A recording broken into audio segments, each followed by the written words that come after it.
Data ചോർച്ചയിൽ കൂടുതൽ വിവരങ്ങൾ പുറത്തുവിട്ട് രമേശ് ചെന്നിത്തല. ശ്രീറാം സാംബശിവറാവു എഴുതിയ കത്ത് പുറത്തുവിട്ടു.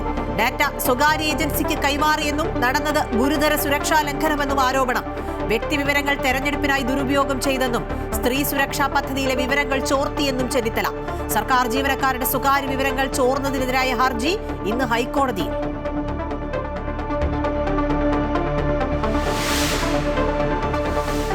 ഡൽഹി മുൻ മുഖ്യമന്ത്രി അരവിന്ദ് കെജ്രിവാളിന് ആശ്വാസം. ഡൽഹി മദ്യനയ അഴിമതി കേസിൽ അരവിന്ദ് കെജ്രിവാളിനെയും മനീഷ് സിസോദിയെയും പ്രതിപ്പട്ടികയിൽ നിന്ന് ഒഴിവാക്കി ഡൽഹി റോസ് അവന്യൂ കോടതി. തെളിവുകളില്ലാതെ കേസിൽ ഉൾപ്പെടുത്തിയതിന് സിബിഐക്ക് കോടതിയുടെ രൂക്ഷ വിമർശനം. സത്യം ജയിച്ചുവെന്ന് പറഞ്ഞ് പൊട്ടിക്കരഞ്ഞ് അരവിന്ദ് കെജ്രിവാൾ. തമിഴ്നാട് രാഷ്ട്രീയത്തിൽ നിർണായക നീക്കം. മുൻ മുഖ്യമന്ത്രി ഒ പനീർസെൽവം MLA സ്ഥാനം രാജിവെച്ച് DMK-യിൽ ചേർന്നു. പനീർസെൽവത്തിന്റെ നീക്കം രാഷ്ട്രീയ ഭാവി ഉറപ്പാക്കാൻ.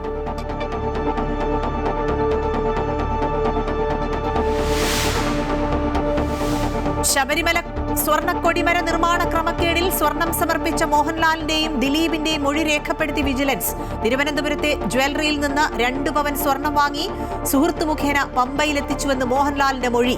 ശബരിമല സ്വർണ്ണക്കൊള്ള കേസിൽ സോണിയാഗാന്ധിയുടെ വസതിയിലേക്ക് യുവമോർച്ച മാർച്ച്.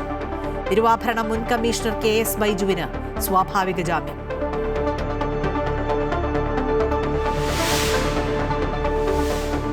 KSU പ്രതിഷേധത്തിനിടെ പരിക്കേറ്റ് കണ്ണൂരിൽ ചികിത്സയിൽ കഴിഞ്ഞിരുന്ന ആരോഗ്യമന്ത്രി വീണ ജോർജ് ആശുപത്രി വിട്ടു.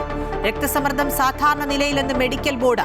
പുലർച്ചെ സ്വന്തം വാഹനത്തിൽ തിരുവനന്തപുരത്തേക്ക് തിരിച്ച മന്ത്രിയുടെ തുടർ ചികിത്സ മെഡിക്കൽ കോളേജിലെന്ന് സൂചന.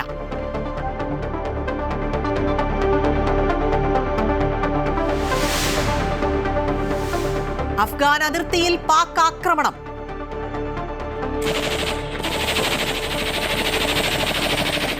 താലിബാന്റെ സുപ്രധാന കേന്ദ്രങ്ങളിൽ ബോംബിട്ട് പാകിസ്ഥാൻ.